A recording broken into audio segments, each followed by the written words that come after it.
బేసిక్‌గా నీకెక్కువ ఫ్యాన్స్ ఉన్నారు. నీ స్లాంగ్ మొత్తం అది కాక ఒక డైలాగ్ చెప్పు డైలాగ్ చెప్పవా మళ్ళీ మా ఆడియన్స్ కోసం? అది మస్తు డైలాగ్ ఫేమస్ అయింది. ఒకటైతే నైటొస్తా ఒకటి, అది ఆల్ రౌండర్ ఒకటి, హ్మ్. ఇద్దరు ముగ్గురు అదే. ఒక 2 డైలాగ్స్ అదే నీకు బాగా గుర్తుండే డైలాగ్స్. దోయిస్ బోత్ ఫేమస్ ఏ ఆల్ రౌండర్ ఏ నైటొస్తా. హ్మ్.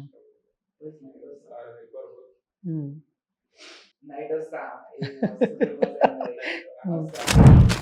నేను దీని దగ్గర పోతా एमआईएस के घर का मैं आप ही जब पूरे क्या बोलते हैं अपने बस स्टैंड में पूरे बच्चे बैठे हुए थे, उन्ना बुला के पहचान के फोटो आ लेते हैं ऐसा। హ్మ్. अभी शुरू हुए अभी छूटे अभी उतने फैन मतलब थोड़ा ఓకే. थोड़ा तो भी है। హ్మ్. ఎన్ని ఇయర్స్ నుంచి ఉంటున్నావు జార్ఖండ్ నుంచి హైదరాబాద్ వచ్చి? सेम बहुत साल से हम पापा जब छोटे थे जब आए थे हम। నీకు తెలుగు అర్థమవుతది కదా? తెలుగు కూడా వస్తది. ట్రై చేయి మాట్లాడడానికి ట్రై చేయి. हिंदी आए मस्त లేదు తెలుగులో ట్రై చేయి. మా ఆడియన్స్ అందరూ తెలుగోళ్ళు కాబట్టి మొత్తం हिंदी में बोलेंगे मैं हिंदी में बोलूंगा तो अच्छा लगेगा। హ్మ్.